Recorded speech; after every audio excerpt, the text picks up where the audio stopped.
रत्नकरण शावकाचार सम्यक चारित्र्य अधिकार आपण बघतोय.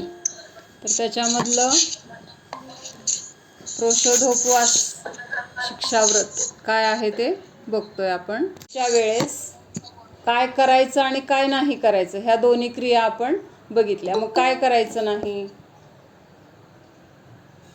उपवासाच्या वेळेस पेपर वाचायचं नाही, मनोरंजनच्या गोष्टी करायच्या नाहीत, ध्यान, तप आणि प्रवचन ह्यात राहायचं उपवासाच्या दिवशी स्वाध्यायामध्ये. म्हणजे 5 प्रकारच्या पापांचा म्हणजेच आरंभ क्रियांचा वगैरे त्याग करायचा, किंवा शरीराचे जे संस्कार आहेत, संस्कार म्हणजे काय, शरीराला सुंदर ठेवण्याचे प्रकार किंवा सजवण्याचे प्रकार जे आहेत तर ते त्या दिवशी त्याचा त्याग करायचा. आणि पूर्ण वेळ कशामध्ये घालवायचं तर ज्ञान, ध्यान, तप, ऐकणं किंवा त्याची धर्माची चर्चा करणं, तर ह्याच्यामध्ये उपवासाच्या दिवशी वेळ घालवला पाहिजे. त्याला काय म्हणायचं मग, खरा प्रोषोधोपवास असं म्हणायचं. त्याच्यानंतर प्रोषोध आणि उपवास ह्याचं लक्षण सांगितलं, म्हणजे हेच मगाशी आपण बघितलेलं.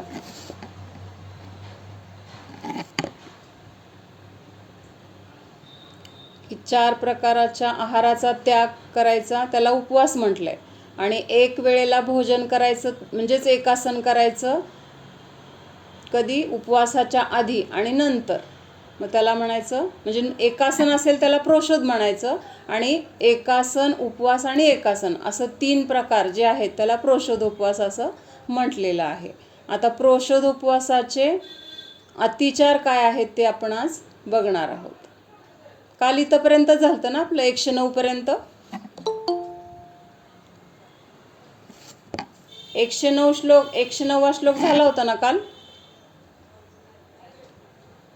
108 झाला होता ना, पण 9 काल कोण होतं, विपू मावशी. 9 झालं ना, 9चं सांगितलं ना. हां, 9चं झालं. हां, बरोबर. मी बाहेर आहे, माझ्याकडे पुस्तक नाही. हां झालंय, 9वा झालाय. 4 प्रकारचे आहार कुठले वगैरे घेतलं ना आपण, खाणे, पिणे, स्वाद घेणे आणि चाटणे, हे 4 प्रकारचे आहार आहेत. तर त्याचा त्याग म्हणजे तो उपवास. आणि खरा उपवास कशाला म्हटलंय, हा तर बाहेरचा उपवास झाला. बाहेरचे उपवास तर आपण नेहमी केले, अनादी काळापासून केले, ह्या शरीराला उपवाशी ठेवणं ह्याच्यात आपण उपवास मानला. खरा उपवासाचा खरा अर्थ काय, आत्म्याच्या जवळ राहणं किंवा आत्म्याचं चिंतन, आत्म्यामध्ये लीन राहणं, बाहेरच्या सगळ्या गोष्टींना सोडून एक स्वतःच्या आत्म्याच्या जवळ वास करणं म्हणजे काय, राहणं. तर त्याला खरा उपवास म्हटलंय. नाहीतर आपण बाहेरचे उपवास म्हणजे काय, खाण्यापिण्यावरून जे ठरवतो तर ते काही उपवास खरे नाहीत. खरा उपवास तेव्हाच होतो जेव्हा आपण आपल्या स्वतःच्या स्वरूपाच्या जवळ राहण्यासाठी बाहेरच्या अन्नाचा वगैरे त्याग करतो. तर त्या बाहेरचा त्याग करण्याला महत्त्व आहे. नाही तर बाहेरचा त्याग म्हणजे नुसतंच उपवास म्हणजे काय झालं तर ते अन्न ग्रहण केलं नाही एवढंच झालं, बाकी त्याच्यातून धर्म किंवा कुठलाही शुभक्रिया वगैरे झालेली नाही. तर आता आपण आज 110 नंबरचा श्लोक बघूया. तर त्याच्यामध्ये काय सांगितलंय, हे जे प्रोषोधोपवासाचं व्रत आपण करतो तर ते करत असताना आपल्याकडून कुठले कुठले अतिचार घडतात. तर म्हणते मी, माझ्या पाठीमागं म्हणा. ग्रहण विसर्गास्तरणा, न्यदृष्ट मृष्टान्य,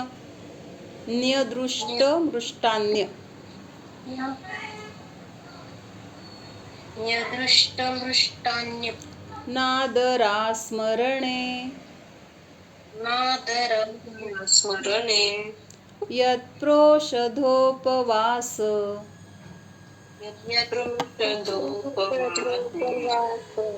व्यतिलंघन,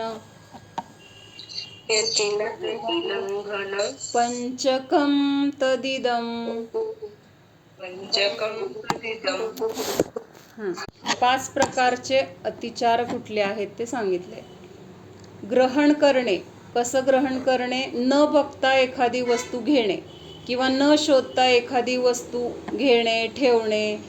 तर ह्याला काय म्हटलंय, ग्रहण. आणि विसर्ग म्हणजे ठेवणे. ग्रहण म्हणजे घेणे, विसर्ग म्हणजे ठेवणे.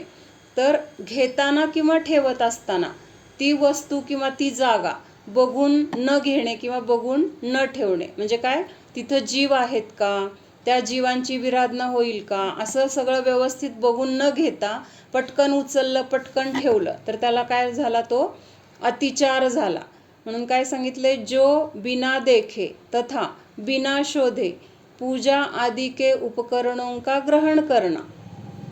आता इथं मुख्यतेने पूजा आदि के म्हटलंय, पण दिवसभरामध्ये समजा आपल्याला कुठलीही गोष्ट घ्यायची किंवा ठेवायची झाली, तर जी जी गोष्ट असेल किंवा जे उपकरण असेल तर ते घेताना न बघता घेणं किंवा न बघता ठेवणं, तर हे काय आहे, ग्रहण विसर्ग नावाचा अतिचार आहे.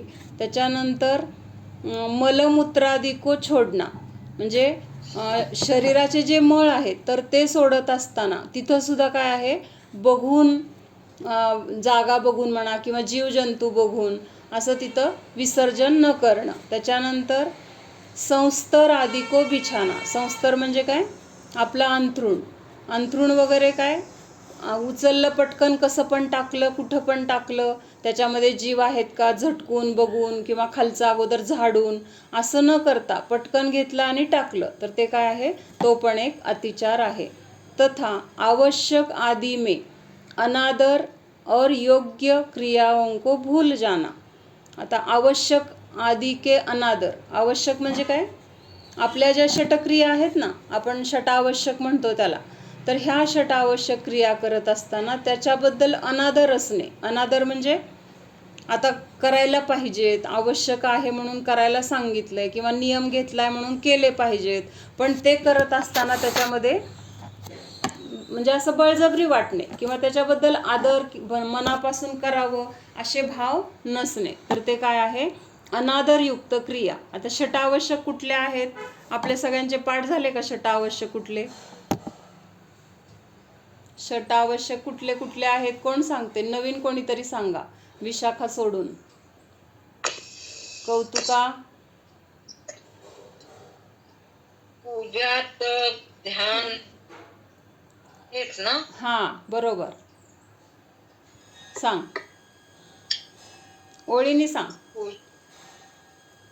ओळीने असं नाही येणार. बर, दुसरं कोण, म्हणजे जेवढे येते तेवढे सांग. ध्यान,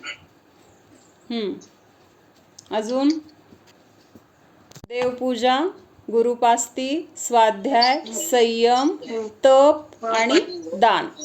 ध्यान येत नाहीये बरं का ह्याच्यामध्ये, दान सांगितलंय. मग ते तपामध्ये ध्यान वगैरे येणार, पण स्पेशल ध्यान असं घेतलेलं नाही. तर ह्या षटक्रिया करत असताना आता ही क्रिया राहिली, ही क्रिया करायला पाहिजे होती, मग आता करू चला, कशी तरी आपली उरकायची म्हणून उरकली, किंवा आपलं वेळ बघून उरकली, एवढा वेळ करायला पाहिजे, कधी पूजा केली म्हणजे माझं काय झालं, काम पूर्ण झालं, म्हणजे असं करायचं नाही. तर ते कसं असलं पाहिजे, मनापासून असलं पाहिजे किंवा भावपूर्वक असेल तर त्या क्रियेला महत्त्व आहे. मग हे जर मनापासून केलं नाही तर त्याला काय म्हटलंय, त्याच्याबद्दल अनादर ठेवून जर केलं तर तो काय आहे, अतिचार म्हटला जातो. त्याच्यानंतर अजून काय सांगितलंय, किंवा ह्या क्रिया करत असताना एखादी क्रिया विसरून जाणं, किंवा पूजा करत असताना एखादं कुठलं तरी मधलं ओळ विसरतो, मागं पुढं होतं, किंवा काहीतरी एखादा अर्घ्यच विसरतो, असं होतं की नाही बऱ्याच वेळा. किंवा जल चढवायचं असतं, तिथं चंदन चढवून तो चंदनचा अर्घ्यच म्हणायचा राहतो, किंवा विसर्जन पाठच म्हणायचा राहिला, किंवा विनय पाठ म्हणलाच नाही, डायरेक्ट पूजा सुरू केली, म्हणजे हे सगळं काय आहे, तर उरकाउरकी केली, तर हे सगळं काय आहे, अतिचारमध्ये येतं. म्हणजे एक मुख्यतेने सांगितलेलं असतं, पण त्याच्यामध्ये ह्या सगळ्या बारीक सारीक गोष्टी किंवा जेवढं काही आपल्याकडनं अनादराने घडत असेल, मग ती छोटीशी गोष्ट असेल किंवा मोठी असेल, तर सगळे त्याच्यामध्ये गर्भित असणार. म्हणून जे जे काही आपण करतो तर ते करत असताना त्याच्या मागं आपले भाव कसे आहेत हे प्रत्येक वेळेस बघणं गरजेचं आहे. भावपूर्ण क्रिया असेल तरच त्या क्रियेला महत्त्व आहे, आणि भाव नसतील तर त्या क्रियेला काय आहे, मग शून्य महत्त्व आहे. शून्य म्हणजे शून्याला काही किंमतच नसते ना, तसं म्हणजे 10 शून्य आहेत, ओळीने 10 शून्य आहेत, त्या 10 शून्याला काही किंमत आहे का, काहीच नाही आहे. आणि त्या 2च शून्य आहेत आणि त्याच्या मागं एक आकडा आहे, म्हणजे त्या 10 शून्य असल्यापेक्षा इथं 2 शून्य आहेत आणि त्याच्या मागे 1 आकडा आहे, तर त्या 1 मुळे त्या शून्याची किंमत वाढली. तसं भाव म्हणजे काय आहे, तर एक अंक आहे, म्हणजे एक उदाहरणार्थ. तर तसे आपले भाव असतील तर पुढच्या सगळ्या क्रियांना काय आहे, महत्त्व आहे. म्हणून भावनेशिवाय कुठलीही क्रिया व्यर्थ आहे. ते म्हटलं आहे ना, भावना भवनाशिनी किंवा भावना भववर्धिनी. म्हणजे भावनाच आपल्या भवाचा नाश करण्यासाठी उपयोगी आहे. किंवा भावनाच कशी, तर म्हणजे अनादराची भावना, तिथं आदर नाही किंवा विनय नाही किंवा त्याच्याबद्दल महत्त्व नाही, अशी जर भावना असेल तर ती भावना काय आहे, भववर्धिनी, म्हणजे आपल्या संसारातले भव वाढवण्यासाठी ती कारणीभूत आहे. हां, तर ये प्रोषोधोपवास व्रत के 5 अतिचार है. काय काय सांगितलं, विना देखे और विना शोधे पूजा के उपकरण आदि का ग्रहण करना. ह्याच्यामध्ये सगळं घ्यायचं बरं का. समजा आता आपल्याला कपडे घालायचेच घेतले, कसे पण घेतले आणि घातले, त्याच्यामध्ये काय आहे का हे नाही बघितलं, किंवा आपल्याला चालताना आपण खाली बघून नाही चाललो, तिथं खूप मुंग्या आहेत आणि तसंच तुडवत गेलो, म्हणजे बिना बघता आणि बिना शोधता आपण ज्या ज्या क्रिया करणार तर ते सगळं ह्याच्यामध्ये येणार. तिथं फक्त उदाहरणार्थ त्यांनी उपकरण हा शब्द घेतलेला असतो, पण आपण सगळं त्याच्यामध्ये लावायचं. त्याच्यानंतर बाथरूममध्ये पण बऱ्याच वेळा बाथरूममध्ये पण मुंग्या असतात किंवा झुरळं असतात किंवा ते तसले छोटे छोटे किडे गांडूळसारखे असतात. मग ते आपण बघतो का, त्यांची रक्षा व्हावी असे आपले भाव असतात का. उलट दिसलं की आपण काय करतो, पाणी टाकतो त्यांच्या अंगावर. पाणी टाकल्यामुळं मग ते आपल्याला वाटतं की आता ते गेले, पण त्यांचं काय झालं पुढं, त्यांना तिथं मरावं लागलं का, कुठं वाहून गेले, काय झालं ह्याचा विचार आपल्याला नसतो. आपल्याला एवढं वाटतं की आपल्या बाथरूममधून ते गेले म्हणजे बरं झालं. मग ह्याचेच उदय आपल्याला कसे येतात पुढं जाऊन, आपण त्यांच्या अंगावर पाणी टाकलं आणि ते काय झालं, त्या पाण्यामध्ये वाहून गेले. काय मुंग्या असतील, किडे असतील किंवा अजून काय बाकीचे जे जे काही असतील जंतू, जीवजंतू. बऱ्याच वेळेला चिलटं पण असतात बाथरूममध्ये, अशा भिंतीवर वगैरे चिलटं झालेली असतात. मग ती चिलटं आपल्याला नको वाटतात म्हणून आपण त्या चिलटावर पण पाणी टाकतो. मग ती पाणी टाकल्यानंतर त्यांचा जीव केवढा असतो, सूक्ष्म, लगेच मरतात ते. मग असं आपण जे काही केलेलं असतं तर त्याचं फळ आपल्याला काय मिळतं, तर जेव्हा पूर वगैरे येतात की नाही, मग पुरामध्ये आपण वाहून जातो, आपली घरं वाहून जातात, आपले लोक आपले मुलं वाहून जातात किंवा जे जे काही असे वाहून गेलेले दिसतात, तर त्याच्या मागं कारण असं पूर्वी कधीतरी त्यांनी कुणाला तरी पाण्यामध्ये व्हायला प्रवृत्त केलेलं असतं. त्यांच्या निमित्तात असं कोणीतरी वाहून गेलेलं असतं आणि आज त्याचा उदय आलेला असतो की त्यांना पण वाहून जावं लागतं. मग आपण आत्ता करतोय त्याचं फळ आपल्याला आत्ता दिसणार नाही आहे. म्हणजे खूप वेळा किचन कट्ट्यावर, म्हणजे मी बघितलं आहे बरं का असं, की किचन कट्ट्यावर मुंग्या झालेल्या असतात पिठाला, म्हणजे स्वयंपाक झाल्यानंतर वगैरे, आणि त्या मुंग्या काढत बसायच्याऐवजी तिथं पाणी टाकून त्यांना काय केलं जातं, ढकलून दिलं जातं. मग त्या मुंग्या मरतात का जिवंत राहतात, पाण्यात मरून वाहून जातात. म्हणजे एकतर त्यांना स्वतःचं संरक्षण करणं एवढी शक्ती नसते. पण आपण आत्ता आपल्या अंगात शक्ती आहे, तर त्या शक्तीच्या जोरावर आपण त्यांना काय करतो, मरायला प्रवृत्त करतो किंवा त्यांना मारून टाकतो. आपल्याला मारण्याचा भाव नाही, पण आपण जी क्रिया करतोय त्या क्रियेच्या द्वारे जर ते मरत असतील तर त्याचे दोष आपल्याला पुढच्या जन्मी असंच मरावं लागतं. म्हणून प्रत्येक क्रिया करताना त्याच्या मागं आपला हेतू रक्षेचा पाहिजे, जीव रक्षा, किंवा तिथं आपल्यामुळं कुणाला त्रास होऊ नये, कुणाला अंतराय होऊ नये. मग त्यांना जगण्याला अंतराय केलं की नाही आपण, अंतराय म्हणजे काय, अडथळा करणे. मग त्यांच्या जगण्यासाठी, त्यांच्या जीवनाला आपण काय केलं, अडथळा केला. मग पुढच्या जन्मी आपल्याला पण काय होणार, असेच कुणाकडून तरी अडथळे होणार. मग आत्ता आपल्याला वाटतं की कुठं आत्ता काय आपण केलं तरी आपल्याला उदय आले नाही, म्हणजे आपल्याला कुठं काय त्रास झाला, पण त्याचे उदय आत्ता येणार नाही आहेत आपल्याला. त्याचे उदय आपल्याला पुढच्या जन्मी येतील किंवा नंतर कधी येणार आहेत ते आत्ता आपल्याला समजत नाही आहे. म्हणून आत्ताची क्रिया आपण सावधपणे करणं गरजेचं आहे. म्हणून इथं सांगितलंय ना की विना देखे विना शोधे, कुठली पण गोष्ट घेताना ठेवताना ती बघून घेणे किंवा ठेवणे. तर हे काय आहे, ग्रहण करना, मलमूत्रादि को छोड़ना, संस्तर आदि को बिछाना तथा आवश्यक क्रिया में अनादर और योग्य क्रियाओं को भूल जाना, हे 5 प्रोषोधोपवास व्रत के अतिचार है. असे हे 5 अतिचार सांगितले. त्याच्यानंतर त्याचा भावार्थ वाचूया. यहाँ पर जीव जंतु है कि नहीं, इस प्रकार चक्षु से अवलोकन करना दृष्ट कहलाता है. म्हणजे इथं वरती शब्द आहे ना, ग्रहण विसर्गास तरणान्य दृष्ट. दृष्टचा अर्थ काय होतं? पाहणे. पण कसं पाहणे? विचार करून, तिथं जीव आहे की नाही असा विचार करून डोळ्याच्या द्वारे अवलोकन म्हणजे व्यवस्थित बघणे, तर त्याला काय म्हटलंय? दृष्ट म्हटलंय. और कोमल उपकरण से परिमार्जन करना मृष्ट कहलाता है. आणि समजा तिथं जीव दिसले तर काय करायचं? कोमल उपकरण. कोमल उपकरण म्हणजे ज्या उपकरणाच्या द्वारे किंवा जे काही आपल्या हातामध्ये असेल तर त्याच्याद्वारे त्या जीवांना तिथं त्रास नाही झाला पाहिजे किंवा त्यांना टोचलं नाही पाहिजे, ते मेले नाहीत पाहिजे असा विचार करून त्यांना तिथून बाजूला करणं, दूर करणं. परिमार्जन करणं म्हणजे काय?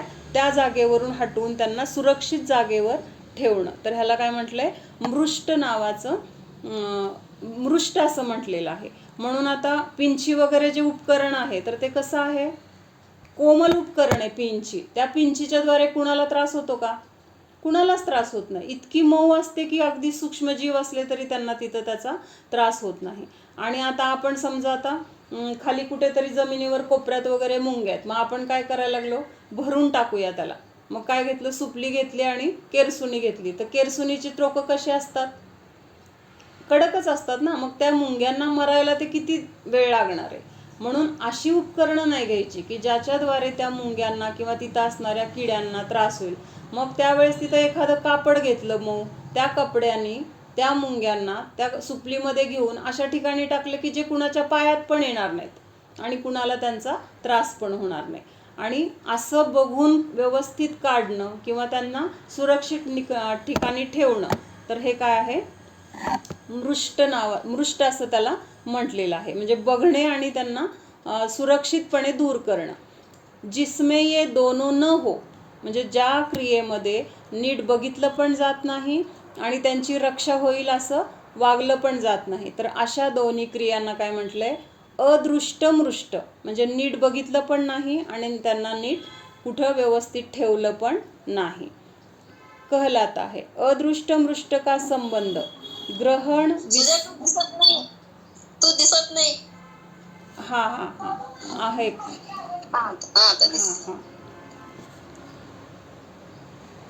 अदृष्ट मृष्ट का संबंध ग्रहण, विसर्ग, आस्तरण इन तीनों के साथ है.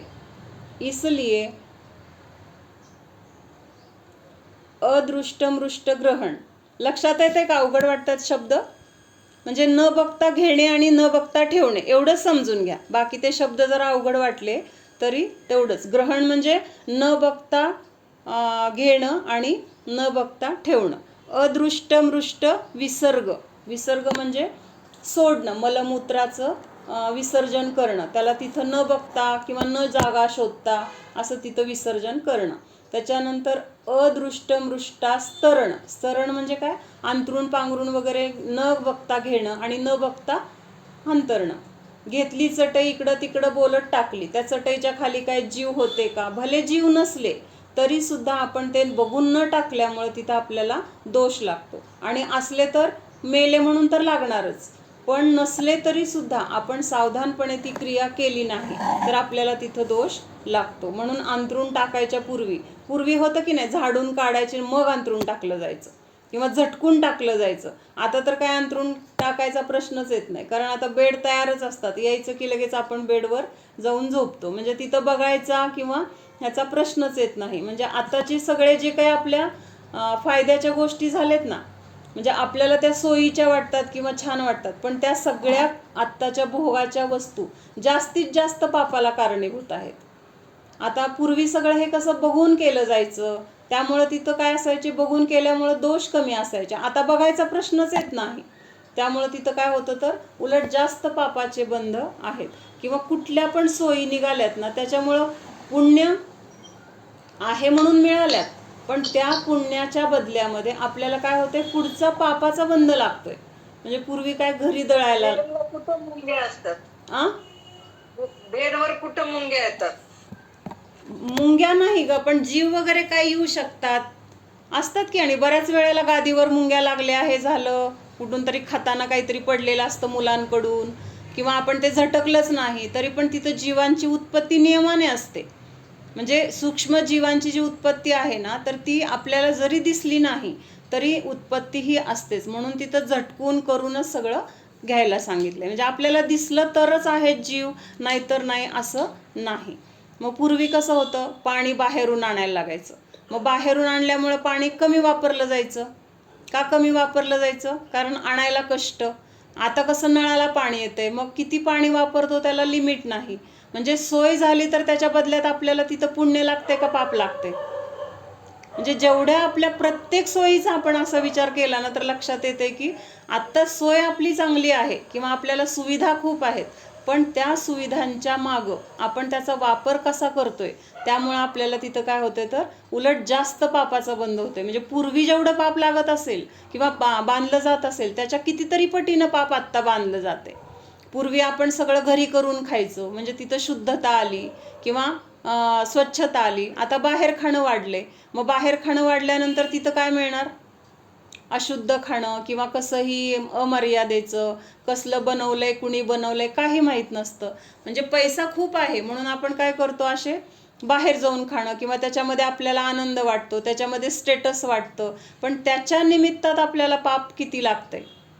असं कुठलंही म्हणजे आता समजा दळण घरी दळायला लागायचं, मग कसं तात्पुरतं तेवढंच मर्यादेचं, कारण रोजच्या रोज दळून रोज खूप दळून ठेवायला शक्ती तर पाहिजे की तेवढी, किंवा कंटाळा मग कसं लागेल तेवढंच दळा, परत उद्याचं उद्या बघू, परवाचं परवा बघू असं. आता कसं होतंय, एकदम 10 किलो दळून आणलं, 15 किलो दळून आणलं, मग ते संपेपर्यंत त्याच्यामध्ये किती जीवांची उत्पत्ती आणि त्या जीवांची सगळी काय होते तर आपोआप हिंसा होते. म्हणून ह्या सोयी आपल्याला जेवढ्या वाढल्यात तेवढ्याच त्याच्या मागं आपले पापाचे काय झालेले आहेत, पापाची कारणं झालेली आहेत. हे आपल्यासाठी पाप वाढण्याची ही कारणं आहेत, पण आपल्याला लक्षात येत नाही. आपल्याला वाटतं जेवढं सोयी आहेत तेवढं चांगलं. फ्रीजमध्ये काय काय ठेवतो आपण, पूर्वी असं काय भाज्या वगैरे उरल्या तर लगेच ज्याचं त्याला कुणाला तरी देऊन टाकलं. आता काय होतं, राहू दे चांगली भाजी आहे उद्या खाता येईल, उद्या खाता येईल म्हणून फ्रीजमध्ये ठेवायची. किंवा बाकीचं खूप चटण्या किंवा आता काय काय आपण फ्रीजमध्ये असं ठेवतोच की जे नेहमी लागणार आहे म्हणून एक्स्ट्रा करून ठेवलं जातं. मिरची वगैरे बारीक करून ठेवतो किंवा अजून काय असं. म्हणजे हे सगळं जिथं ओल आली ना, ओल पाण्याचा किंवा ओलीचा प्रश्न आला ना, तिथं जीवाची उत्पत्ती नियमाने होतेच. म्हणून ह्या सगळ्या सोयीमुळं आपल्याला खूप विचार करत नाही आपण, पण ह्याच्यामुळं पापाचेच बंद होतात. म्हणून इथं काय सांगितलंय असं, हां म्हणजे घेणं किंवा न बघता ठेवणं हे सगळं काय आहे तर अतिचार सांगितलेत. त्याच्यानंतर अदृष्ट मृष्ट ग्रहण अतिचार उसके होता है, जो भूख से पीड़ित होकर अरहंतादि की पूजा के उपकरण तथा अपने वस्त्रादि को बिना देखे और बिना शोधे ग्रहण करता है. म्हणजे आता मंदिरमध्ये सुद्धा गेलो, तिथं बसताना बघून बसलं नाही किंवा ज्या काही वस्तू तिथल्या आपल्याला पूजेसाठी अभिषेकासाठी लागणार आहेत तर ते न बघता घेणं, तर तिथं हा अतिचार लागतो. अदृष्ट मृष्ट विसर्ग, जो भूख से पीड़ित होने के कारण बिना देखी बिना शोधी भूमि पर मलमूत्रादि विसर्जित करते है. ते काय कळलं नाही मला, भूख से पीडित होने के कारण म्हणजे काय का माहिती. म्हणजे उपवास असताना भूक लागली असेल तर असं असेल का, भूक लागल्यामुळे काय माहिती, बहुतेक असेल तसं. अदृष्ट मृष्टास्तरण भूक से पीडित होकर बिना देखी बिना शोधी, हा तसंच असणार आहे. बिना शोधी भूमी पर बिस्तर आदी बिछाना, म्हणजे आता आपल्याला हां भुकेमुळं आपल्या अंगात शक्ती नाही आहे किंवा मग त्रास होतोय, मग जाऊ द्या आता कंटाळा आलाय मग पटकन कसं तर टाकलं असं. बरोबर आहे, तसंच आहे. इन 3 के सिवाय अनादर और अस्मरण ये 2 अतिचार और है. म्हणजे काय, ती क्रिया कुठलीही करत असताना, कुठली म्हणजे पूजा वगैरे हे तर, किंवा धार्मिक कुठलीही क्रिया करत असताना षटावश्यक वगैरे त्याच्याबद्दल अनादर असणे, म्हणजे बळजबरीने करणे, करायला पाहिजे म्हणून केलं, पाट्या टाकायच्या म्हणून टाकल्या तसं केलं तर ते काय आहे, अनादर झाला आणि अस्मरण म्हणजे त्याच्यामधलं बरंच काही विसरून जाणं किंवा काहीतरी राहणं म्हणायचं, तर हे सगळं अस्मरण नावाचा अतिचार आहे. यथा भूख से पीडित होने के कारण आवश्यक कार्यों में आदर नहीं करना. म्हणजे आता तिथं उपवास आहे म्हणजे आपल्याला भूक लागलेली, भूक तर शरीराला लागणारच, म्हणजे कसं आहे शरीर आहे त्याच्या वेळेला त्याच्या मागण्या असणारच. मग तिथं त्याला मिळालं नाही तर त्यावेळेस काय होतं, आपल्याला चिडचिड होते किंवा मग रोजची जी ठरलेली कार्य आहे ती नाविलाज म्हणून करतो. मग तेच काय आहे तर अतिचार आहे. उपेक्षा का होना अनादर नाम का अतिचार है. और चित्त विक्षिप्त होना, चित्त विक्षिप्त होना म्हणजे चिडचिड होणे, एकाग्रता नहीं होना अस्मरण नाम का अतिचार है. किंवा आता ध्यान करायला बसलो किंवा पूजा करायला बसलोय तर तेव्हा ती क्रिया आपलं काय आता एकाग्रतेने होत नाही, म्हणजे डोक्यामध्ये विचार येतात किंवा पोटात भूक लागली लक्ष तिकडं गेलं किंवा कधी संपणार असं वाटलं, तर हे सगळे काय आहेत 5 प्रोषधोपवासाचे अतिचार आहेत.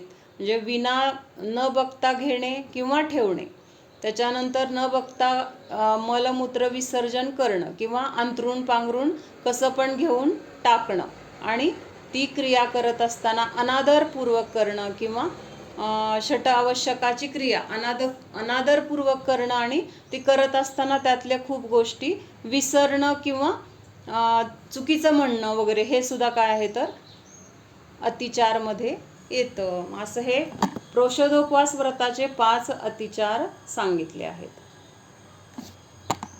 ह्याच्यामधलं काय विचारायचंय कुणाला? व्रत कुठली आहेत? 4 शिक्षाव्रते कुठली? वैयावृत्तचं दुसरं नाव काय?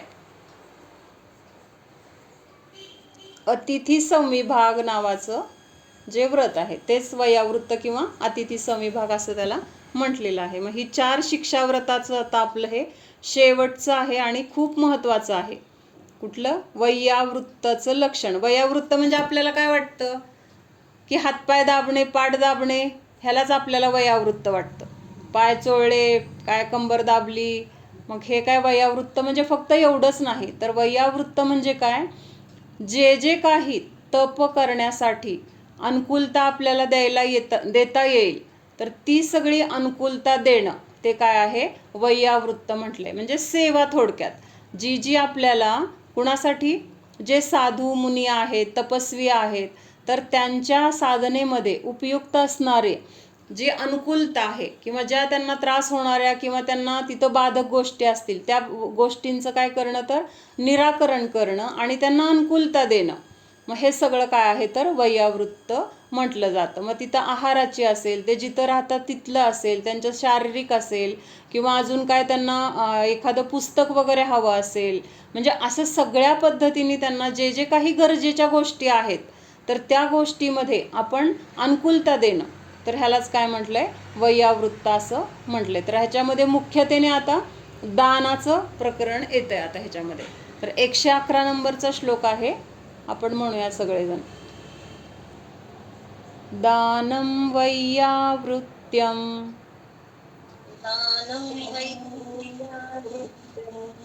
धर्माय तपोधनाय गुणनिधये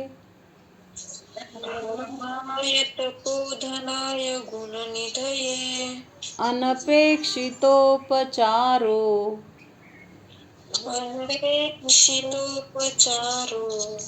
पक्रियमगृहाय विभवेन.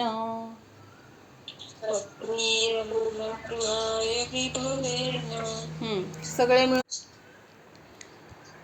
तर दानम वैयावृत्तम, दानम म्हणजे जे दान आहे, कसलं दान आहे, एकच दान आहे का फक्त आहार दानच, तर दानामध्ये 4ही प्रकार येणार, आहारदान, औषधदान, त्याच्यानंतर अभयदान आणि ज्ञानदान. म्हणजे असं मग ह्याच्यामध्ये सगळं आलंच ना, जे मुनी आहेत त्यांना जे काही लागतं ते ह्या सगळ्या 4हीमध्ये येऊन गेलं.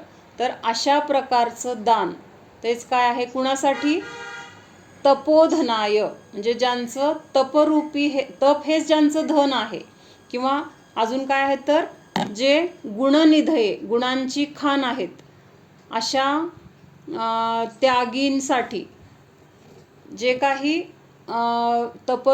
थांबा वाचू आपण. तपरूप धन से युक्त तथा सम्यक दर्शनादि गुणों के भंडार गृहत्यागी मुनीश्वर. हां, म्हणजे तपोधनाय म्हणजे काय, ज्यांच्याजवळ तप हेच धन आहे. आपल्याजवळ काय पैसा हे काय सोनं चांदी वगैरे ह्याला आपण धन म्हणतो आपलं. पण जे त्यागी मुनी आहेत तर त्यांचं धन कुठलं आहे, तर तप हेच त्यांचं धन आहे. आणि गुणांचे जे भंडार आहेत, निधये म्हणजे काय, निधी किंवा भरपूर जिथं साठा असतो त्याला निधी म्हटलं जातं. मग कुठले त्यांच्याजवळ निधी आहे, तर सम्यक दर्शनादी गुणांची निधी ज्यांच्याजवळ आहे किंवा अशा गुणांचं जे भांडार आहेत, असे मुनी कसे आहेत ते, गृहत्यागी, गृह किंवा सगळ्या परिग्रहाचा ज्यांनी त्याग केलेला आहे, अशा मुनीश्वरांसाठी विधि द्रव्य आदि संपत्ति के अनुसार प्रतिदिन और प्रत्युपकार की अपेक्षा से रहित स्व पर के धर्म की वृद्धि के लिए जो दान दिया जाता है वह वैयावृत्त कहलाता है. म्हणजे काय सांगितलं, पहिल्यांदा तर मुनींचं वर्णन सांगितलं. म्हणजे मुनी कसे आहेत, तर त्यांच्याजवळ तप हेच धन आहे. आणि सम्यक दर्शन आदी म्हणजे काय, सम्यक दर्शन, सम्यक ज्ञान आणि सम्यक चारित्र. फक्त हे 3 पण नाही, अजून पण बाकी सगळे गुण आहेत त्यांच्याजवळ. कुठले कुठले गुण आहेत मुनींजवळ अजून, तर निस्पृह आहेत, समतारूपी संयम आहे, संयम आहे किंवा समताभाव आहे त्यांच्याजवळ, रागद्वेषाने रहित आहेत किंवा निरपेक्ष आहेत, कुणाकडून त्यांना कुठली अपेक्षा नाही, त्यांना कुणी त्रास दिला तरी त्यांच्या प्रती ते समताभावाने राहतात. म्हणजे अशा सगळ्या गुणांचे ते भंडार आहेत. आणि त्यांनी काय केलेलं आहे, सगळ्या घराचा, वैभवाचा, परिग्रहाचा त्याग केलेला आहे. मग अशा त्यागीसाठी किंवा मुनींसाठी कसं दान द्यायचंय, किंवा विधी द्रव्य और संपत्ति के अनुसार म्हणजे योग्य विधी म्हणजे आहार द्यायचंय म्हटलं तर तिथं योग्य विधी असेल तरच मुनी आहाराला येतील. किंवा तिथं पडगाहन वगैरे न करता जर आपण म्हणलं आमच्या घरी या तुम्ही आज आहाराला, जेवायला या, असं म्हणलं तर येतील का ते, तर त्यांची जी काही पद्धत विधी आहे त्या पद्धतीने, त्या विधीने जर आपण बोलवलं तरच ते येणार. म्हणजेच ती विधी झाली. द्रव्य म्हणजे काय, जे काही आहाराचं द्रव्य असेल किंवा बनवलेलं आपण जे काय असेल तर ते कसं पाहिजे, शुद्ध, मर्यादेचं किंवा योग्य, त्यांच्या शरीराला अनुकूल असं, किंवा ऋतूनुसार. आता उष्ण ऋतू आहे आणि तिथं उष्ण पदार्थच जर दिले तर ते काय झालं, अयोग्य झालं. म्हणून हे सगळं पण माहीत पाहिजे. द्रव्य कुठल्या वेळेस कुठलं द्यायला पाहिजे. द्रव्य म्हणजे खाण्याचे पदार्थ जे काही आपण बनवतो ते सगळं. आधी संपत्ती के अनुसार म्हणजे आपल्या जसं परिस्थिती असेल त्यानुसार, प्रतिदिन म्हणजे दररोज, असं नाही की कधीतरी वेळ मिळेल तेव्हा किंवा ते असतील तर, नाहीतर आपल्याला वेळ नाही, गावात आले तरी आपल्याला जायला वेळ नाही, असं नाही, तर रोजच्या रोज. आणि कसं, प्रत्युपकार की अपेक्षा से रहित. प्रत्युपकार म्हणजे आपण त्यांना काहीतरी देतोय, आहारदान देतोय किंवा त्यांची राहण्याची समजा काही सोय केली, त्यांना काय पाहिजे काय नाही हे बघितलं, मग आपण त्यांच्यावर काही उपकार केलाय का. पण आपण जर असा विचार केला की आता आम्ही त्यांच्यावर हा उपकार केलाय ना, मग त्याचं काहीतरी आम्हाला त्यांच्याकडून प्रतिउपकार झाला पाहिजे. प्रतिउपकार म्हणजे त्यांच्याकडून आपल्याला पण काहीतरी अपेक्षा अशी की मिळालं पाहिजे. आम्ही त्यांना हे दिलं म्हणल्यावर त्यांनी पण आम्हाला काहीतरी दिलं पाहिजे, अशा अपेक्षेने रहित. आणि काय सांगितले, स्व आणि पर के धर्म की वृद्धी. तर स्व आणि पराची कसं धर्माची वृद्धी होणार. म्हणजे आता मुनी जे आहेत तर त्यांचं दिवसभराचं कार्य काय चालू असतं, ज्ञान, ध्यान आणि तप. दिवस रात्र ते कशामध्ये लीन असतात, एकतर ज्ञान मिळवण्यामध्ये किंवा संयमाचं पालन करण्यामध्ये आणि ध्यानामध्ये, त्याच्यामध्येच ते तत्पर असतात. आणि त्यांना जे काही आपण अनुकूलता देतो आहारदानाच्या रूपाने किंवा औषधदानाच्या रूपाने किंवा अभयदानाच्या. अभयदान कसं, त्यांची राहायची सोय अशा ठिकाणी सुरक्षित ठिकाणी केली की तिथं त्यांना कुठल्याही प्रकारचा त्रास होणार नाही. तर ते काय झालं, अभयदान पण झालं. तर अशा कुठल्या ना कुठल्या रूपाने जे जे काही आपण केलेलं आहे, तर त्या निमित्तात त्या साधूंची काय होते, तिथं व्यवस्थित साधना चालू राहते. त्यांचं जे काही ज्ञान ध्यान तप आहे त्या सगळ्या गोष्टींना अनुकूलता मिळते आणि ह्याद्वारे काय होतं, त्यांच्या धर्माची वृद्धी होते. वृद्धी होते म्हणजे वाढ होते.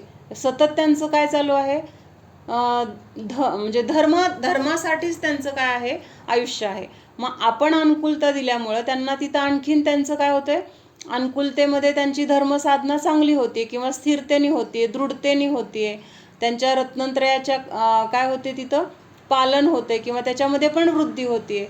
मग ह्या सगळ्या गोष्टीमुळं काय झाले, त्यांच्या धर्माची वृद्धी झाली. आणि त्यांना आपण अनुकूलता देतो का, खरं बघायला गेलं तर? आपण त्यांना आहारदान दिला, आपण त्यांना अभयदान दिलं, आपण त्यांना एखादं कुठलं तरी पुस्तक पाहिजे होतं ते मिळवून दिलं किंवा अजून काय दिलं, त्यांना काहीतरी शारीरिक त्रास असेल त्याच्यासाठी काहीतरी आपण औषध दान दिलं. तर हे 4 प्रकारचे दान आपण त्यांना दिले. म्हणजे आपण त्यांना देतो का, तर हे सगळं दान हे सगळं दान आपण त्यांना देतो असं आपल्याला वाटतंय, पण खरं तर ते आपण त्यांना देत नसून आपण आपल्यासाठीच हे करतोय. म्हणजे आपण त्यांना दान देत नाही तर आपण घेतोय दान असं म्हटलं जातं. कसं, कशावरून?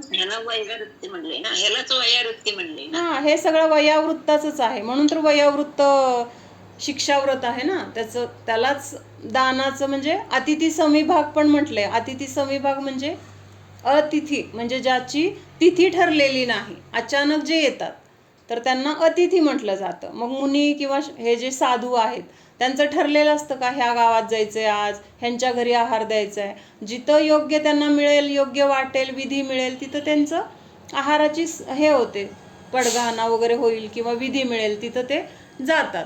मग त्यांचं ठरलेलं काहीच नाही आहे, म्हणून त्यांना अतिथी म्हटलंय.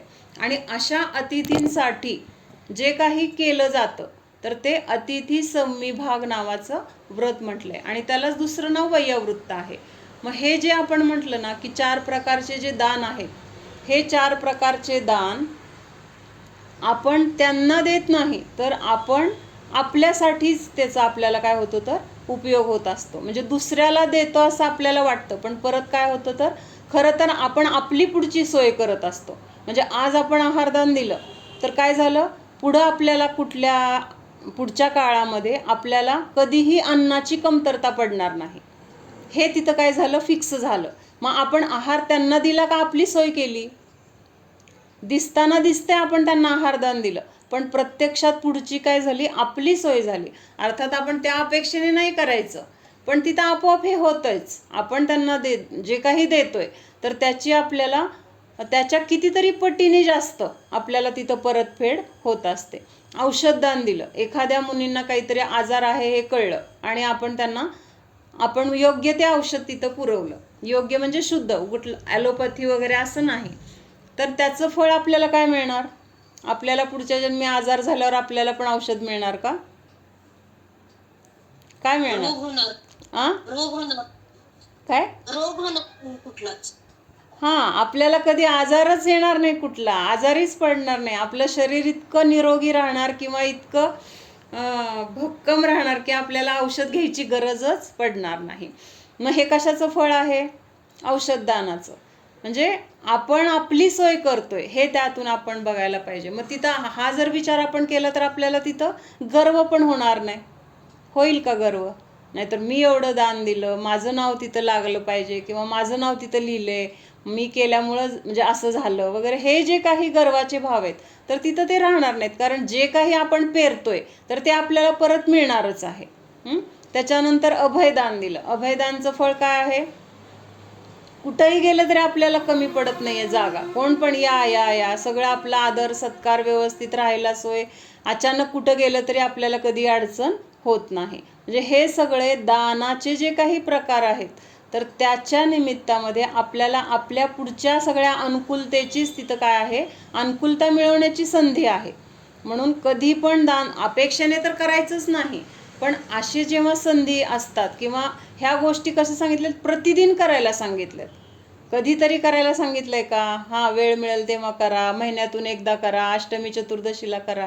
हा, आत्ताच्या काळामध्ये हे साधू वगैरे आपल्याला तेवढी अनुकूलता नाही आहे, किंवा संघ तेवढे कुठं कुठं असतात, आपल्याला जाणं शक्य नाही आहे वगैरे. पण आपले भाव तरी तसे असले पाहिजेत की मला असं दान द्यायला मिळालं पाहिजे, रोजच्या रोज मला कुठल्या तरी साधूंना दान द्यायची संधी मिळाली पाहिजे. मग ते भरत चक्रवर्ती किंवा हे सगळे होते ना, राम वगैरे वनवासात राहत होते. आता तिथं वनवासामध्ये त्यांना कोण येणार आहे? मुनी वगैरे कुठले येणार आहेत? पण त्यांनी जे काही त्यांच्याजवळ फळं पाणी जे काही असेल आणलेलं खायसाठी, तर त्यावेळेस त्या आहाराची वेळ झाली की बाहेर जाऊन अगोदर पडघाण्यासाठी तिथं उभं राहायचे. आणि जेव्हा मुनी यायची वेळ सुरू झाल्यापासून, म्हणजे जोपर्यंत यायची वेळ आहे तोपर्यंत तिथं ते वाट बघत उभं राहायचे. आणि नाही आले म्हणल्यानंतर मग तिथं आज जाऊन त्यांचं रोजचं काय फलाहार वगैरे ते करायचे. पण भावना काय होती? कुणीतरी मुनी यावेत, त्यांना मला आहार द्यायचा आहे आणि नंतर मला आहार ग्रहण करायचं आहे, ही भावना. म्हणजे तिथं आता इथं कुठं जंगलात येणार आहे, जाऊ दे आपण आपलं खाऊया, म्हणजे असं तिथं विचार नव्हता. म्हणून जरी आज आपल्याला अशी अनुकूलता नाही आहे की आपल्याला आहार द्यायला मिळत नाही आहे, किंवा आपल्या आजूबाजूला तसे साधू किंवा तशी सोय नाही आहे, किंवा तसं वातावरण नाही आहे, पण आपण भाव तर करू शकतो. काय भाव करू शकतो? की आत्ता आपण तर घरामध्ये तेवढं शुद्धतेने आपलं नसतं, ना मर्यादेचं असतं, ना सवळ्याचं असतं, ना विहिरीचं पाणी असतं, काहीच नसतं. पण एवढे तरी भाव करू शकतो की ह्या 3 लोकांमध्ये जिथं जिथं असे मुनी आहेत, तर त्या सर्व मुनींचा किंवा चतुसंघाचा आहार कसा निरंतराय व्हायला पाहिजे. निरंतराय हो, त्यांना कशासाठी? आहारासाठी, त्यांच्या रोजच्या साधनेसाठी अनुकूलता मिळो, त्यांच्या रत्नत्रयाची रक्षा हो, त्यांच्या रत्नत्रयामध्ये वृद्धी हो, त्याच्यामध्ये दृढता आणि स्थिरता प्राप्त हो. म्हणजे असे भाव करणं हे सुद्धा काय आहे? तर वयोवृत्तच आहे. जरी आपल्याला आत्ता प्रत्यक्षात मिळत नाही हे आपलं पापच आहे. एखादी गोष्ट जेव्हा आपल्याला मिळत नाही तेव्हा आपण काय म्हणतो? पापाचा उदय म्हणून मिळत नाही आहे. मग ह्या गोष्टीसुद्धा आपल्याला मिळत नाही म्हणजे आपल्या पापाचा उदय आहे ना. रोज आपल्याला आहारदान द्यायला मिळत नाही, किंवा कितीतरी अडचणी असतात. गावात आले तरी आपल्याला रोजच्या रोज जमतं का? कितीतरी आपल्याला अडचणी असतात. आपलं सगळं ॲडजस्ट करायचं, इकडं बघायचं तिकडं बघायचं, आज मला नाही जमणार. आता तर काय शहरामध्ये तर असं असतं की मीटिंग होतात की आज तुमच्याकडे उद्या आमच्याकडे, म्हणजे असं ठरवून करतात प्रत्येकजण. पूर्वी असं नसायचं. पूर्वी भांडणं असायची. सगळं भांडणं म्हणजे आमच्याकडे आले पाहिजेत, म्हणजे मुनी 4 असतील तर चौके 10 असायचे. एक उदाहरणार्थ बरं का. म्हणजे तिथं अशी अपेक्षा असायची की आम्हाला मिळावं. आता काय? आता नाविलाज आहे, केलं पाहिजे, आता आमचा नंबर आहे म्हणून करणार. म्हणजे तिथं भावनेपेक्षा काय आहे? कर्तव्य म्हणा, किंवा आता सगळं करायचं ठरलंय म्हणून करायचं, असे भाव आहेत. तर तसे भाव पूर्वी नसायचे. म्हणून आत्ता आपल्याला अशी परिस्थिती मिळाली की आपण पूर्वी असं काहीतरी पाप केलंय की आपल्याला अशी अनुकूलता नाही आहे, साधू नाही आहेत, किंवा संघ नाही आहे, किंवा तशी अनुकूलता नाही आहे की त्यांच्या म्हणजे सत्संगामध्ये आपल्याला राहायला मिळत नाही. म्हणून मग आत्ता भाव एवढे आपण करू शकतो की असे जिथं जिथं मुनी असतील किंवा जिथं जिथं चतुसंघ आहे, तर त्यांना सगळ्यांना आज रोज ही भावना करायची. सकाळी काय करायचं? रोज ही भावना करायची. कमीत कमी जेवायच्या आधी तरी भावना करू शकतो की त्यांना निरंतराय आहाराची प्राप्ती व्हावी. आत्ता सध्या ह्या मध्य लोकामध्ये किती मुनी आहेत? 3 कम. आहाराच्या टायमाच्या आधीच करायला पाहिजे ना. आता आपल्याला त्यांच्या आहाराच्या आधीच करायला पाहिजे, बरोबर आहे. मग त्यावेळेस आपलं सगळं ॲडजस्ट पण आपल्या लक्षात असायला पाहिजे. त्यावेळेस आपल्याला म्हणजे काय बाकीच्या ह्याच्यात आपण गुंतून गेलो, किंवा मग सरळ आपलं सकाळीच केली तरी चालते. सकाळी म्हणजे पूजा करताना किंवा मंदिरातून आपण दर्शन करून येताना तिथंच ती भावना करून आलं तरी चालते. बरोबर आहे, त्यांच्या आहाराच्या वेळेस करायला पाहिजे, पण बरोबर ते टायमिंग आपल्या लक्षात राहायला पाहिजे. म्हणजे आपण विसरतो ना, आपल्या व्याप असतात. मावशी हो करायच्या. हो. हां, मग आपण नुसती भावना केली तरी सुद्धा तिथं कशाचं फळ आहे? दान दिल्याचं फळ आहे. प्रत्यक्षात तर आपण दिलं नाही, काय केलं नाही, काहीच नाही, फक्त भावना केली की त्यांना निरंतराय आहाराची प्राप्ती हो, किंवा त्यांच्या साधनेसाठी रत्नत्रयासाठी अनुकूल असं आहारदान त्यांना मिळावं. अनुकूल असं म्हणजे शरीरामध्ये जर ते व्यवस्थित अन्न योग्य गेलं तर त्यांचं शरीर योग्य राहणार, तिथं साधना योग्य पद्धतीने होणार. जर चुकीचा आहार दिला तर त्यांचं शरीर बिघडलं तर साधना होणार का? नाही होणार. म्हणून योग्य आहार त्यांना मिळावा अशी भावना आपण रोजच्या रोज केली तरी सुद्धा आपल्याला पुढं असे प्रसंग मिळणार की सगळी अनुकूलताच मिळणार. आहार देण्यासारखे सगळे साधूचे संघ आपल्या संयोगामध्ये राहतील किंवा आपल्याला तसे भरपूर भाव होणार, आपल्याकडून तसा दानधर्म भरपूर होणार. म्हणून आत्ता आपल्याला भावना करायला तर काहीच अडचण नाही. भाव करायला काय अडचण आहे आपल्याला? आत्ता थोडंच आपल्याला कुठं जायचंय, लांब आहेत, तिथं जाऊन आपल्याला काय करायचंय असं काहीच नाही आहे. पण मनामध्ये भाव आपण केव्हाही करू शकतो, कुठंही करू शकतो, कुठल्याही अवस्थेमध्ये करू शकतो. तर हेच काय आहे, वयोवृत्त म्हटलं जातं. म्हणजे प्रत्यक्षात तिथं जाऊन केलं तरच वयोवृत्त आहे असं नाही, भावनेचं सुद्धा फळ तेवढंच आहे. हां, म्हणून त्यांच्याबरोबर काय होतं, इथं आपल्या पण धर्माची वृद्धी होते. म्हणजे त्यांना आपण अनुकूलता दिली तर आपल्यासाठी पण आपण पुढचं पुण्य बांधलं की नाही, आपण पण त्या मार्गावर जाणार. पुढं ही तिथं काय झाली, एक फिक्स झालं की त्यांच्या पाठीमागं आपण पण पुढं त्या मार्गावर चालत राहणार. आपल्याला पण तशी अनुकूलता परत मिळत राहणार. आपण दुसऱ्यांना अनुकूलता दिली तर आपल्याला पण अनुकूलता मिळणार, हे नक्की आहे. म्हणून त्यांच्या धर्माची जशी वृद्धी होते तसंच त्यांच्याबरोबर माझ्या पण धर्माची वृद्धी होते. वृद्धी म्हणजे वाढ, लक्षात येते ना सगळ्यांना? हाँ, स्व पर के धर्म की वृद्धि के लिए जो दान दिया जाता है वह वैयावृत्त कहलाता है. म्हणजे अशा पद्धतीने ज्या ज्या गोष्टीसाठी, अनुकूलतेसाठी किंवा ज्या गरजेच्या गोष्टी आहेत तिथं ती गोष्ट पुरवणं, तर ते काय आहे, दान म्हटलं जातं किंवा त्यालाच वैयावृत्त म्हटलं जातं. ह्या 4 मध्येच येतं बरं का, दान कुठलंही असू दे 4 मध्येच येणार. आहारदान, औषधदान, अभयदान आणि ज्ञानदान. म्हणजे आता एखाद्या वेळेस मुनींना काय त्रास झाला तर मुनी कधी सांगत नाहीत. म्हणजे ते स्वतःहून तर कधीच सांगणार नाहीत की माझं पोट दुखतंय, माझं डोकं दुखतंय, मला सर्दी झाली, कधीच नाही. तर त्यांच्या आजूबाजूला जी लोक असतात त्यांच्या ही गोष्ट लक्षात येते आणि ते असं काय गरजेचं आहे तर ते तिथं दिल्यानंतर काय होतं, तर तिथं ते दानच झालं. म्हणजे आपण त्यांच्या आसपास असल्यानंतर आपल्याला जे काही लक्षात येतं त्यानुसार त्या गोष्टींची तिथं व्यवस्था करणं, त्या गोष्टी तिथं पुरवणं, त्याची काळजी घेणं, तर हे काय आहे, वैयावृत्त म्हटलं जातं. तर एक मुनी होते आणि त्यांना कसा तरी रोग झालेला असतो. आणि म्हणजे शरीराला वरून काहीतरी जखमा असतील किंवा काय असा रोग झालेला असतो. मग एक श्रावक आपल्यासारखं तिथं दर्शनाला गेल्यावर त्या श्रावकाच्या लक्षात येतं की ह्यांना हा रोग झालाय. मग त्याच्या ओळखीचा एक वैद्य असतो. मग त्या वैद्यांना घेऊन येतो तो श्रावक आणि मग ते मुनींना जे बरेच दिवसाचा तो असा जुना रोग असतो, म्हणजे लवकर बरा होणारा पण नसतो, पण त्या वैद्याच्या औषधाने हळूहळू ते उपचार केल्यानंतर बरं होत जातं. आणि एक दिवस मुनी कसे होतात, पूर्णपणे निरोगी होतात. म्हणजे तो बऱ्याच काळाचा जो काही त्यांना आजार होता, त्रास होता, तो आजार ह्या वैद्यामुळे काय झाला, पूर्णपणे बरा झाला. आणि ते औषध उपचार करण्याच्या निमित्ताने, कारण बराच काळ चालली ना ट्रीटमेंट, म्हणून ते सारखे यायचे ते वैद्य त्यांना बघायला, औषधाचं काय फरक झालाय किंवा काय त्रास आहे, किती कमी झालाय हे बघण्यासाठी वैद्य तिथं नेहमी यायचे. मग शेवटी काय झालं, पूर्ण सगळा आजार बरा झाल्यानंतर, म्हणजे आता झालं बरं, आणि वैद्य आल्यानंतर पण मुनी कसे आहेत, निरपेक्ष आहेत किंवा निस्पृह आहेत. तिथं त्यांना काय असं आहे का, वा तुझ्यामुळं माझा आजार बरा झाला म्हणून तिथं काय आभार वगैरे मानायचं, म्हणजे समता भाव आहेत ना. म्हणजे शरीराला रोग झाला तरी त्यांना दुःख नाही आणि शरीराचा रोग बरा झाला तरी तिथं त्यांना आनंद नाही.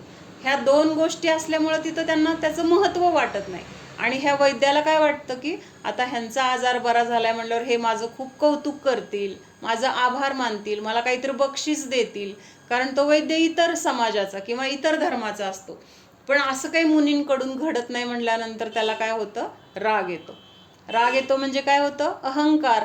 मी एवढा मोठा मुनी आहे, वैद्य आहे, कुणाकडून त्यांचा आजार एवढ्या वर्षाचा आजार होता पण तो बरा होत नव्हता आणि मी बरा केला तरी सुद्धा त्यांना त्याचं जाणीव नाही आहे किंवा किंमत नाही आहे. त्यांनी मला एकदा सुद्धा बोलून माझं कौतुक केलं नाही वगैरे, असं त्याला वाईट वाटतं. आणि त्याच्या वाईट ह्याच्यामध्ये काय होतं, अहंकार खूप होतो त्याला आणि मग तिथून जातो. मग काही दिवसांनी तो मरतो मेल्यानंतर काय कुठं जातो तो?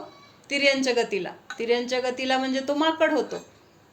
माकड होतो आणि असंच जंगलामध्ये एका जन्मलेला असतो, तिथंच लहानाचा मोठा वगैरे होतो. आणि मग एक दिवस एका झाडावर बसलेला असतो आणि बरोबर ते मुनी विहार करत करत येतात आणि त्या झाडाखाली येऊन ध्यानाला बसतात. कुठले मुनी?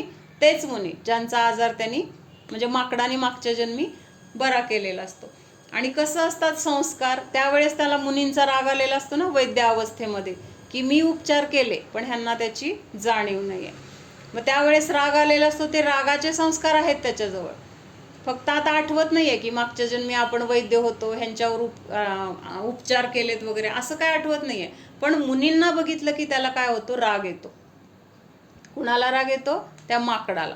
आणि तो असं झाडावर उंच बसलेला असतो आणि तिथं अशा फांद्या काही असतात की वाळलेल्या वगैरे, तर ती एक वाळलेली फांदी तोडतो आणि तो असं बरोबर त्या मुनींच्या अंगावर फेकतो. आणि ती फांदी असते अशी तुटताना अणकुचीदार वगैरे टोक तुटलेलं असतं आणि बरोबर ते टोक त्यांच्या डोक्यात असं पडतं आणि ते घुसतं तिथं. आणि तिथून काय होतं? रक्ताची धार व्हायला लागते आणि बरंच रक्त वाहतं. आणि मग थोड्या वेळाने त्याला असा पश्चाताप होतो, अरेच्या कसं काय असं आपण केलं वगैरे. म्हणजे ते आता तिर्यंच्या आहे पण त्याला काय आहे तिथं भाव असे झाले की आपण असं कसं काय केलं, आपण असं करायला नको होतं. आणि मग तो काय करतो? असं पळत पळत पळत जातो कुठंतरी, अशी वनस्पती शोधतो. आता ते पण संस्कार आहेत मागच्या जन्मीचे, वैद्य होता ना, मग औषधी वगैरे सगळे माहीत आहेत. मग कुठला तरी पाला औषधी त्याला माहीत असलेला ते पाला घेतो, तो असा कुठंतरी दगडाने कुटतो आणि त्या जखमेवर तो लावतो. म्हणजे संस्कार. मग आता तिथं त्यांनी मागच्या जन्मी पण त्यांनी काय केलं होतं? औषधाचं दान देऊन किंवा तिथं उपचार केले होते, पण तिथं अहंकार होता. आणि आज आता इथं काय आहे? पश्चाताप आहे. म्हणजे औषधदान कुठल्या अवस्थेत त्यांनी योग्य केलं? गृहस्थ असताना त्यांनी योग्य पद्धतीने केलं नाही, पण आता ह्या तिर्यंच्या गतीमध्ये ते योग्य तिथं त्याला पश्चातापपूर्वक त्यांनी ते औषधदान केलं. मग तिथं ती जखम लगेच थोडीच बरं होणार आहे एकदा लावल्यानंतर. मग तो रोज तिथं ते पालाचं ते औषध तयार करून ते काय तिथं लावत होता. मग हळूहळू ती जखम बरी झाली. मग मुनींपुढे जाऊन तो असा पश्चातापाने दग्ध झाला, डोळ्यातून अश्रू आले, पाया पडला, नमस्कार केला. मग मुनींनी तिथं त्याला संबोधन केलं, बाबा तुझी काही चूक नाही आहे, तू कशाला वाईट वाटून घेतो वगैरे असं संबोधन केलं. मग तिर्यंच्या गतीला का गेला वगैरे असं सगळं त्यांनी तिथं प्रतिक्रमण वगैरे केलं. आणि मग पुढच्या जन्मी तो चांगल्या ठिकाणी जन्म वगैरे त्याचा झाला. म्हणजे त्या दानाचं फळ, म्हणजे पहिल्यांदा पण दान दिलतं, पण ते कसं दान होतं? कुदान झालं. आणि त्या कुदान म्हणजे दान नव्हतं, पण त्याचे भाव चांगले नव्हते, त्यामुळे त्याला तिर्यंच्या गतीला जावं लागलं. आणि तिर्यंच्या गतीमध्ये त्यांनी चांगलं दान केलं. चांगलं दान म्हणजे भावनेने, शुद्ध भावनेने किंवा पश्चातापाने, मग त्या दानाचं फळ त्याला पुढचा जन्म चांगला मिळाला. म्हणून दान कुठलंही असेल ते योग्य भावनेने केलं तर ते वयावृत्तच आहे, किंवा जिथं जी गरज आहे ते करणं ते वयावृत्त आहे. असं प्रत्येक जीवाला होतं ना. आपण आता बघ अचानक कुठंतरी गेलेलो असतो आणि एखादी अनोळखी व्यक्ती असते आणि ती अनोळखी व्यक्ती समोर आली की विनाकारण आपल्याला वाटतं की छान वाटतं, आनंद वाटतो किंवा बोलावं वाटतं. काहीतरी अडचण असली तरी आपण त्याला मदत करावी अशी भावना होते. काही ओळख नाही आहे ह्या जन्मातली. आणि कधी कधी असं पण होतं, एखाद्या व्यक्तीला बघितलं की विनाकारण डोक्यात तिडीक येते. म्हणजे मदत आपण करू शकत असलं तरी तिथं करायची भावना होत नाही. म्हणजेच मागच्या जन्मीचं आपलं असं काहीतरी देणं घेणं असतं की मागच्या जन्मीचं वैर असेल तर आत्ता असे भाव होतात, मागच्या जन्मीचं प्रेम असेल तर आत्ता मदत करण्याची भाव होतात.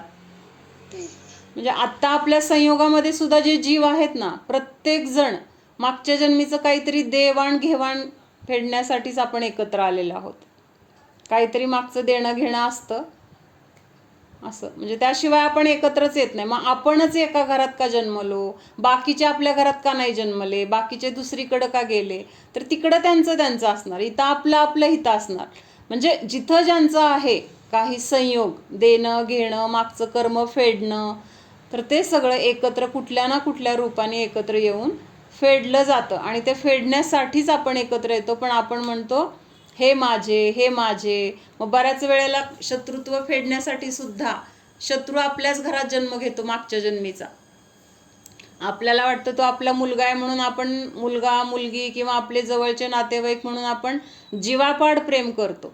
पण ते आलेले असतात कशासाठी? तर मागच्या जन्मीचं शत्रुत्व फेडण्यासाठी. कारण ते जन्मल्यापासून आपल्याला कुठल्या ना कुठल्या रूपाने त्रास देत असतात. असं जाणवतं की नाही? म्हणजे अशी खूप घर आहेत असे. कुणिक राजाचा मुलगा कुणिक जो होता तो त्याचं शत्रुत्व फेडण्यासाठी त्याच्या पोटाला जन्माला आला. म्हणजे पूर्णभर आयुष्यभर त्या श्रेणिकाला त्यांनी काय केलं? त्रासच दिला. शेवटी सुद्धा श्रेणिकाला त्याच्यामुळं श्रेणिक राजा मेला. म्हणजे शेवटी त्याचे भाव चांगले. आपण मध्ये बघितली होती ही गोष्ट, लक्षात असेल ना सगळ्याच्या? किंवा मग नंतर बघू. आता आपली वेळ संपली. पोटात असताना सुद्धा त्याला रक्त वाटायचं आणि त्याला त्याने जेलमध्ये घातलं, कैद्यात घातलं वडिलांना. तेच लक्षात आहे ना?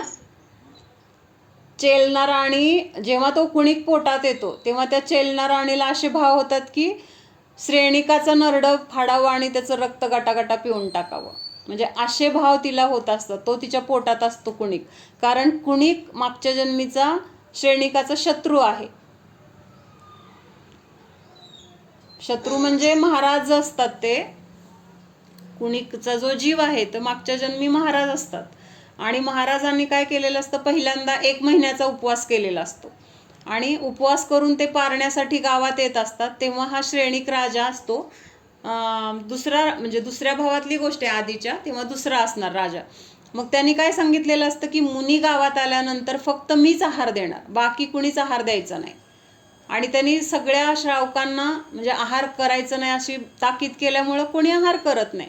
आणि बरोबर ते मुनी आहाराला येतात. म्हणजे पारणा 1 महिन्यानंतर पारणा करण्यासाठी गावात आले तर त्यावेळेस तिथं राजाच आहार द्यायचं विसरून जातो. किंवा मुनी आलेत हे त्याचं लक्षच नाही आहे. गावात मुनी आलेत किंवा त्यांना आहार द्यायचा आहे, वेळ आहे आहाराची, त्याचंच लक्ष नाही आहे. आणि त्यामुळं मुनी येतात फिरतात आणि कुणीच पडगहन विधी केली नाही म्हणून परत निघून जातात. तर तिथं परत काय गेल्यानंतर 2 महिन्याचा उपवास घेतात. मग परत 2 महिन्यांनी पण मुनी यायचं, पारणाला येणार असतात. त्यावेळेस पण राजाने सेम अट घातली की मुनींना आहार फक्त मीच देणार, बाकी कुणी द्यायचं नाही. आणि दुसऱ्या वेळेस पण मुनी पारण्यासाठी आल्यानंतर हा राजा स्वतःच्या कामात गुंग आणि तिथं आहाराचं विसरून जातो. परत मुनींना आहाराला काय होतं म्हणजे अंतराय होतं आणि ते निघून जातात. मग गेल्यानंतर परत 3 महिन्याचा उपवास घेतात. मग असं 3ऱ्या महिन्याचा उपवास, 3 महिन्यांचा उपवास झाल्यानंतर परत पारण्याला येतात.